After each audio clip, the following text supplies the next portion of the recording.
Our very first session for today for the product announcement channel is brought to you by Amy Neale, who will share on turning bold ideas into reality. This is an announcement from Mastercard to ensure the availability of tools and resources for every fintech company needs. Amy, the stage is yours. It is my great pleasure to join you here at the Singapore Fintech Festival today. My name is Amy Neale, and I'm going to talk to you a little bit about our experiences of working in the fast-paced fintech sector. So, to start us off, if we reflect back to 2008, there's no doubt about it that the financial crisis gave birth to the growth in fintech, and the fallout created a whole new breed and generation of entrepreneurs that were keen to move faster than traditional banks and to take advantage of consumers' openness to switching their allegiances. And a handful of winners clearly leapt forward. So if we fast forward to today, 2021, I think what we see is that the segment has really new breadth and complexity. Capital investment has grown, strategies for profitability have matured, and the numbers of players has simply increased. Collaboration, platforms, partnerships abound. Who owns the end user is shifting, and new entrants continue to gain traction.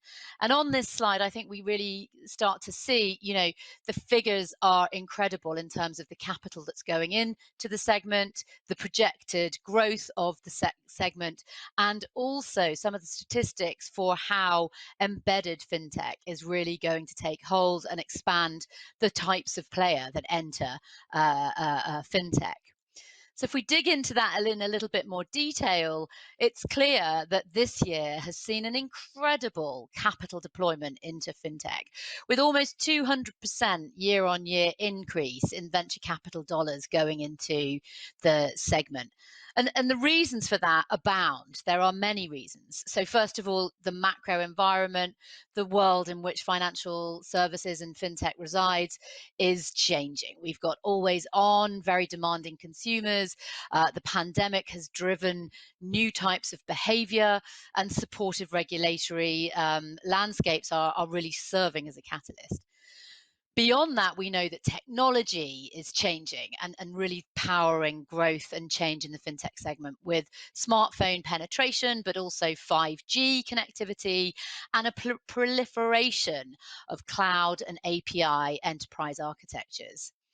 Information is changing, so we have dynamic data, we have algorithms that are driving decision making with a really tight focus on privacy and data controls, meaning that we can think about new ways that we can utilize data whilst also protecting the consumer. And then, of course, the applications of financial technology are changing as well. We have a digitally native consumer base who are adaptable and want to see their services adapting as quickly as they are to new opportunities in the world. So within this environment, what I think that we're seeing is that everybody wants to be a fintech. We're seeing that large scaled fintech companies have either IPO'd or raised billions of private capital, but we're also seeing that there are still a proliferation of really small players that are just starting out and trying to achieve product market fit. We also have established brands that have aggregated very large user bases and huge amounts of data that want to inject financial services. And then we're also seeing our legacy banks. They're changing up their core stack to be more fintech-like in their approach. And across this spectrum, there's a real mix of those who are building end user experiences with beautiful user interfaces, as well as those who are building the enablement layer with microservices, APIs, etc., and all of those things that are required within the middleware. But what underpins all of these players? Well, we think that there are three things that all players in fintech have in common. First of all, in 2021, everybody is thinking about how partnership and participation in ecosystems will make them stronger. Nobody wants to go this alone. Everybody recognizes that the ecosystem in which they interact and the partners that they have are key. The second thing is genuinely those bold ideas. Those bold ideas can come from anywhere. They can come from a new entrepreneur. They can come from an existing product team within a large player. And of course, Underneath all of those things is talented developers, incredible engineering talent that's placing its focus on fintech as a sector. So, how is Mastercard thinking about this? Well, Mastercard is and always has been the partner of choice for the very top fintech brands worldwide. And we genuinely embrace every opportunity to partner, to collaborate across formal lines, and to do what it takes to work with the new players in the space. Fintech companies are contributing to really, really rapid digital transformation that's making consumers' lives more convenient, simpler, and rewarding. And so we're really supportive of this creative disruption.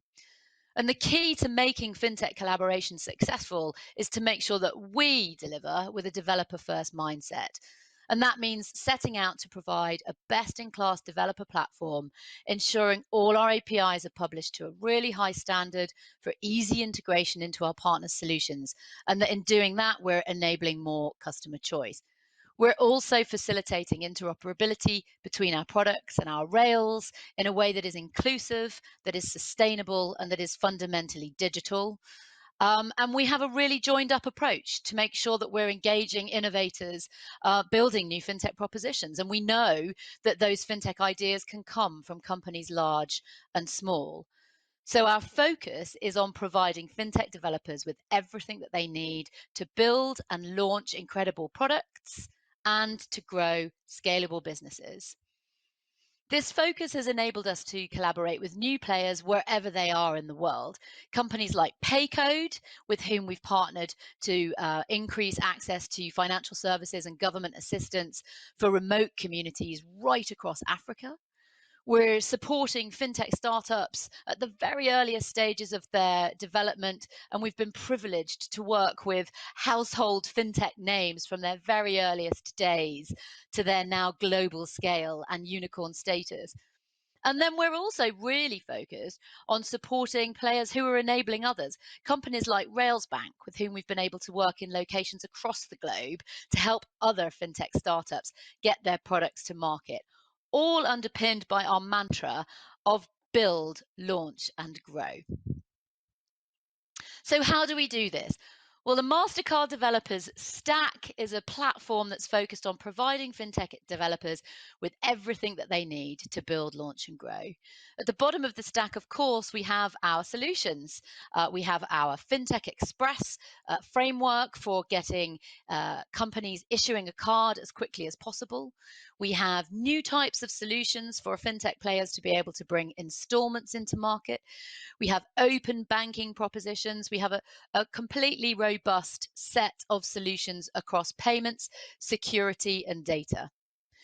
We then, of course, have an API platform, an API for everything across Mastercard's suite of services with reference codes, guides, documentations, and libraries. APIs that are trusted globally and are ever growing in their capability and scale.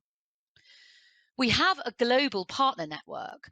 We have fintech enablers that we pre qualify and curate to serve the needs of others. And we spend time with those partners, supporting their scale by providing them with access to customers, giving them the visibility and promotion that they need, providing them with education and training, and helping them to expand with what else that they can take to market. We also have our startup programs. Our award winning Start Path program has provided over 270 fintech companies with a rapid path to scale and dedicated support from MasterCard's core startup team.